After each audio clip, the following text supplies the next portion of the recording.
জিজ্ঞাসা এডুকেশ্যনলৈ স্বাগতম জনাইছোঁ। মই কুলেশ চন্দ্ৰ ডেকা। আমি আজি আমাৰ এই চেনেলৰ মজিয়ালৈ মাতি জানিছোঁ আমি পাঁচগৰাকীকৈ ছাত্ৰীৰ নলবাৰীৰ চাৰিগৰাকী আৰংগমু গাঁওস্থিত দক্ষিণ বৰভাগ উচ্চ মাধ্যমিক বিদ্যালয়ৰ ছাত্ৰী আৰু এগৰাকী নলবাৰী চহৰস্থিত কি আছিল নবোদয় জাতীয় বিদ্যালয়ৰ ছাত্ৰী। তেওঁলোক ক্ৰমে হ'ল সুনীতা দাস, নমস্কাৰ, পৰিস্মা কলিতা, নমস্কাৰ, হিমাশ্ৰী দাস আৰু দিশা দেৱী। নমস্কাৰ। এই চাৰিওগৰাকী দক্ষিণ বৰভাগ উচ্চ মাধ্যমিক বিদ্যালয়ৰ ছাত্ৰী। আৰু নামটো তুমি কোৱাচোন? তৃণামণি কাশ্যপ, তেওঁ নবোদয় জাতীয় বিদ্যালয়ৰ ছাত্ৰী। গতিকে আমি এতিয়া আহিছোঁ, আজি আমি বিজ্ঞানৰ জীৱন প্ৰক্ৰিয়া যিটো চেপ্টাৰ, সেইটো চেপ্টাৰৰ প্ৰশ্নখিনি আলোচনা কৰিম। তেওঁলোকে উত্তৰ দিয়াৰ কাৰণে চেষ্টা কৰিব আৰু প্ৰয়োজন হ'লে মই সংযোজন কৰিম, তেনেকৈ আগবাঢ়িম বুলি ভাবিছোঁ।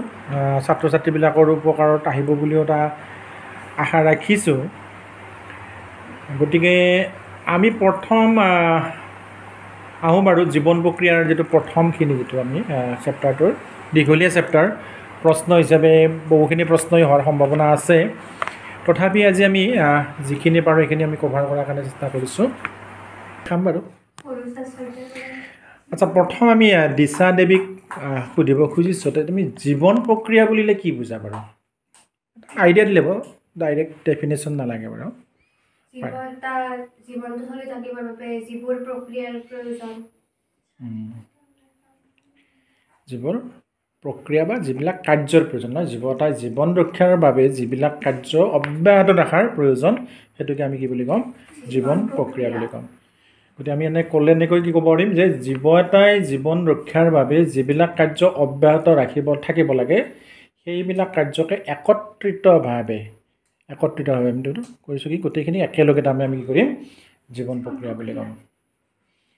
দ্বিতীয় প্ৰশ্ন সুনীতা দাসক মই সুধিছোঁ, এটা জীৱই তাৰ বাবে অপৰিহাৰ্য জীৱন প্ৰক্ৰিয়াসমূহ চলাই ৰাখিবলৈ প্ৰয়োজনীয় শক্তি ক'ৰ পৰা লাভ কৰে? সেই বিষয়ে তোমাৰ ধাৰণা এটা আছে নেকি বাৰু? এই কাৰ্যবিলাক চলাই ৰখাৰ কাৰণে আমাক কি লাগিল? শক্তি লাগিল। এই শক্তিটো ক'ৰ পৰা পায় বাৰু? তোমাৰ ধাৰণা কি বাৰু? খাদ্যৰ পৰা, আহাৰৰ পৰা পাই সিহঁতে ন? কিহৰ ওপৰত ভিত্তি কৰি জীৱবিলাকৰ পৰিপুষ্টি প্ৰক্ৰিয়া ভিন্ন হোৱা দেখা যায়? প্ৰশ্নটো পুনৰ তোমালোকক সুধিছোঁ যে কিহৰ ওপৰত ভিত্তি কৰি জীৱবিলাকৰ পৰিপুষ্টি প্ৰক্ৰিয়া ভিন্ন হোৱা দেখা যায়? কাৰ্বন সংযুক্তি অণুৰ ওপৰত যিটো নিৰ্ভৰশীল ন জীৱবিলাকৰ, গতিকে সেই কাৰ্বন ভিত্তিক খাদ্যৰ অণুবিলাকৰ জটিলতাৰ ওপৰত ভিত্তি কৰি কি হৈ যায়?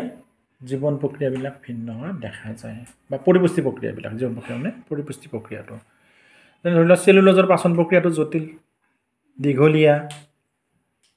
তাৰ তুলনাত কিন্তু মাংস যদিও আচৰিত যেন লাগে, কিন্তু মাংসৰ পাচন প্ৰক্ৰিয়াটো কি তুলনামূলকভাৱে সৰল।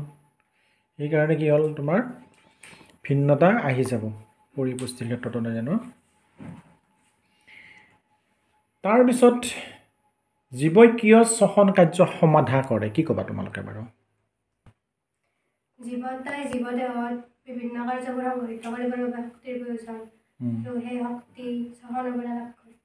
আৰু সেইকাৰণে আমাক শ্বসনটো লাগে ন? শক্তি আহৰণৰ মূল আহিলা নহয় আমাৰ, বা মূল প্ৰক্ৰিয়া যিটো। শ্বসন কি বাৰু? কি বুলি ক'বা?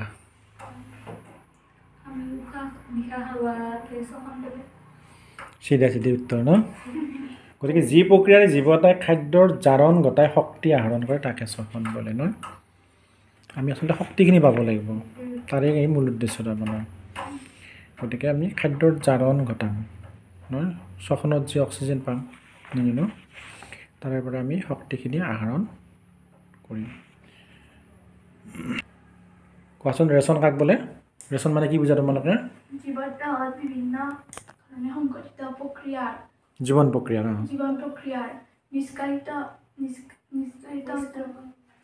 বাৰু কোৱাচোন, তুমি তিনাই কোৱা।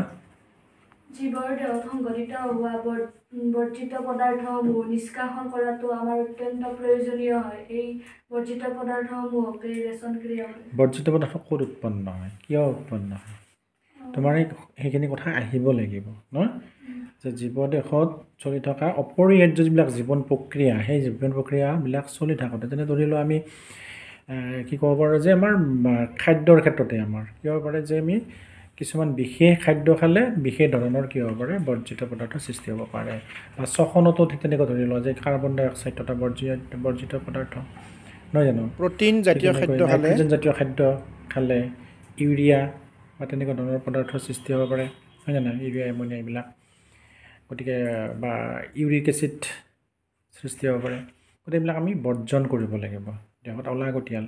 গতিকে তুমি কওঁতে এনেকৈ ক'ব লাগিব যে কি যে জীৱদেহত চলি থকা বিভিন্ন ধৰণৰ অপৰিহাৰ্য জীৱন প্ৰক্ৰিয়াবোৰ সংঘটিত হওঁতে কিছুমান বৰ্জিত পদাৰ্থৰ সৃষ্টি হয়, আৰু সেই বৰ্জিত পদাৰ্থসমূহ আমাৰ দেহৰ পৰা উলিয়াই দিয়া প্ৰক্ৰিয়াটোকে আমি ৰেচন প্ৰক্ৰিয়া বুলি কওঁ। ৰেচন কোৱা পৰিপুষ্টি কাক বোলে, কি ক'বা তোমাক এটা প্ৰশ্ন দে, বাহিৰৰ যি শক্তিৰ উৎস যাক আমি আহাৰ বুলি কওঁ, তাৰ পৰা জীৱদেহৰ ভিতৰলৈ শক্তি স্থানান্তৰ কৰাকে পৰিপুষ্টি। গতিকে আমি কি হ'ল যে সালোক সংশ্লেষণত নাজানো সৌৰশক্তি ব্যৱহাৰ কৰি ধৰি লোৱা কি হৈছে উদ্ভিদে নিজৰ আহাৰ প্ৰস্তুত কৰিছে, তাৰে ফলস্বৰূপে হয়তো গছত কি লাগিছে ফল লাগিছে, বিভিন্ন ধৰণৰ শস্য হৈছে নহয় জানো, আৰু গোটেইখিনি শক্তি তাতে নিহিত হৈছে। আমি যেতিয়া আহাৰ খাম, আহাৰখিনি গ্ৰহণ কৰিম, তেতিয়া আমি কি কৰিম যে খাদ্যখিনি যেতিয়া আমি গ্ৰহণ কৰিম আৰু শৰীৰৰ ভিতৰলৈ আহিব নহয়, গতিকে তাৰ পৰাই আকৌ আমি কি কৰিম যে শ্বসনৰ জৰিয়তে শক্তিখিনি উলিয়াই ল'ম, গতিকে আল্টিমেটলি পৰিপুষ্টিটো হ'ল সেইটোৱে তাৰমানে নহয়, বাহিৰত শক্তিৰ উৎসটো আছে খাদ্যৰ ৰূপত, আৰু দেহৰ ভিতৰলৈ তাত নিহিত শক্তিখিনি স্থানান্তৰ ঘটাব কি পৰিপুষ্টিৰ জৰিয়তে, অৰ্থাৎ সেই শক্তিখিনি আমি লাভ কৰিম। পৰিপুষ্টি কেই প্ৰকাৰৰ আৰু কি কি ক'ব পাৰিবানে, কি কি? স্বপোষী আৰু পৰপোষী পুষ্টি। স্বপোষী পুষ্টি কি?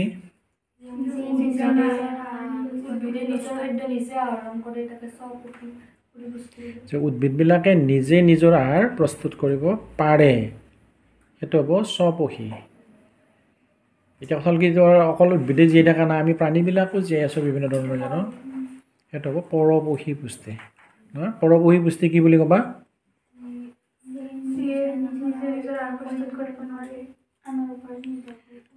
নিজৰ আহাৰখিনি নিজে প্ৰস্তুত কৰিব নোৱাৰে, পুষ্টিৰ কাৰণে আনৰ ওপৰত নিৰ্ভৰশীল, সেইটোৱে হ'ব কি পৰপোষী পুষ্টি।